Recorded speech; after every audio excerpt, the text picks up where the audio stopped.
चांद सूरज जब तक रहे हिंदुस्तान कायम रहे और एकता कायम रहे कि हिंदुस्तान एक ऐसी जगह है इंडिया जहां हम लोग हिंदू मुसलमान सब एकता से रहते। রথযাত্রা বিশ্বের সব হিন্দুদের কাছে এক বড় উৎসব। বিশেষত পুরীর জগন্নাথ মন্দিরের রথযাত্রা সবচেয়ে বেশি গুরুত্বপূর্ণ। কিন্তু আপনি কি জানেন যে জগন্নাথ দেবের রথকে এক মুসলিম সমাধিক্ষেত্রের সামনে কেন দাঁড় করানো হয়? মন্দির থেকে বেরোনোর পর শহর ভ্রমণ করে মাসির বাড়ি পৌঁছন জগন্নাথ দেব, কিন্তু এই রাস্তাতেই দাঁড় করানো হয় এক সমাধিক্ষেত্রের সামনে। এর পেছনে কোন রহস্য লুকিয়ে রয়েছে? সবাই কমেন্টে অবশ্যই একবার জয় জগন্নাথ লিখবেন।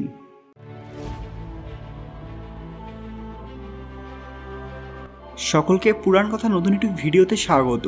আজকে আপনারা জানবেন কেন জগন্নাথ দেবের রথকে এক মুসলিম সমাধিক্ষেত্রের সামনে দাঁড় করানো হয়।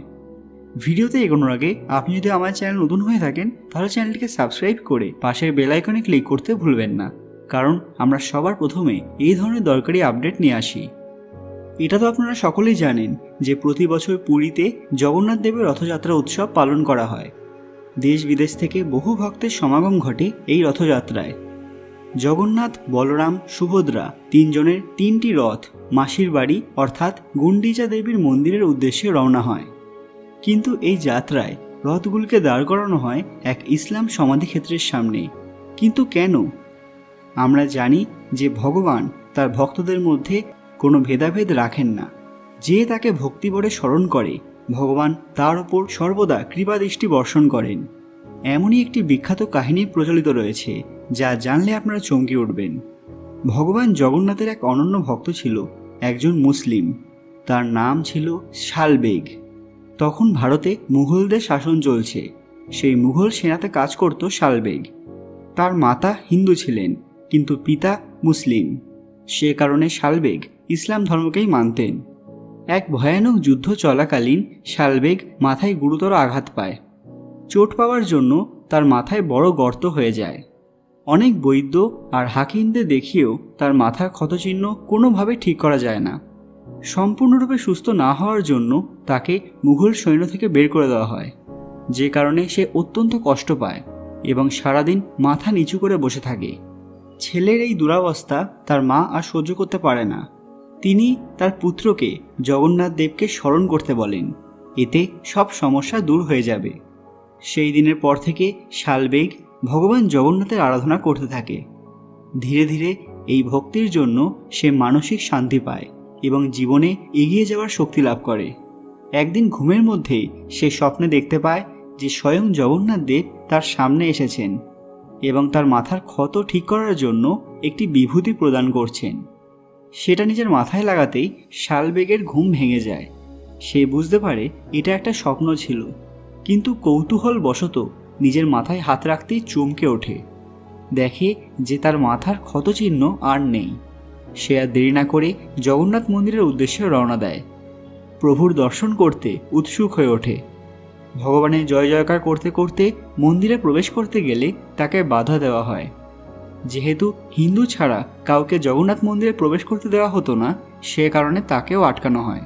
তখন সে মন্দিরের বাইরে বসেই ভগবানের ভক্তি করতে থাকে। সে সবাইকে বলে যে যদি আমার মনে প্রকৃত ভক্তি থাকে তাহলে ভগবান অবশ্যই আমার কাছে আসবেন। কিছুদিন পরেই শালবেগের মৃত্যু হয়। কিন্তু এখানেই শেষ নয়, ঘটে এক অলৌকিক ঘটনা। জগন্নাথ মন্দির থেকে গুন্ডিচা মন্দির যাওয়ার রাস্তায় তার সমাধিক্ষেত্র বানানো হয়েছিল। তার মৃত্যুর কিছু মাস পর যখন জগন্নাথ দেবের রথযাত্রা বের হয়, তখন হঠাৎই সেই সমাধিক্ষেত্রের সামনে এসে জগন্নাথ দেবের রথ থেমে যায়। সব ভক্তরা হাজার চেষ্টা করেও রথকে নড়াতে পারলেন না। সবাই খুব চিন্তায় পড়লেন কিভাবে রথকে নিয়ে যাওয়া যাবে। মন্দিরের কোনো পুরোহিত কোনো কিছুই করতে পারলেন না। তখন কোনো একজন ব্যক্তি সবাইকে শালবেগের ভক্তির ঘটনা শোনালেন, কিভাবে তিনি জগন্নাথ দেবকে স্বপ্নে দেখতে পেয়েছিলেন। একজন মুসলিম হয়েও সারা জীবন ভক্তি ভরে জগন্নাথ দেবকে ডেকেছেন। এরকমই ভক্তের কাহিনী সবাইকে শোনালেন। রাজার কথা মতো যখন সবাই শালবেগের নাম জয় জয়কার করতে লাগলো, তখন হঠাৎই সেই রথ আবার চলতে থাকে।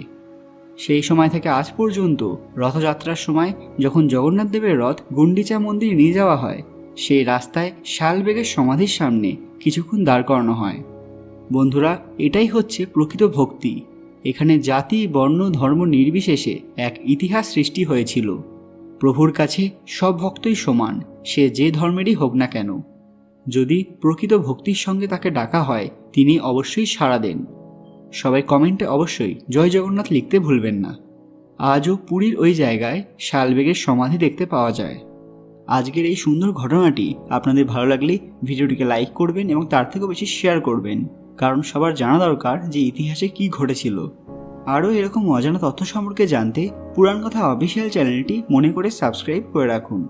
আপনারা যদি শালবেগ সম্পর্কে আরও জানতে চান, সেটা আমাদের কমেন্টে জানান, তাহলে আমরা আরও কিছু ভিডিও বানাবো। খুব তাড়াতাড়ি ফিরে আসবো নতুন একটি দরকারি ভিডিও নিয়ে। ততক্ষণ আপনারা এই ভিডিওগুলো দেখতে পারেন। ধন্যবাদ।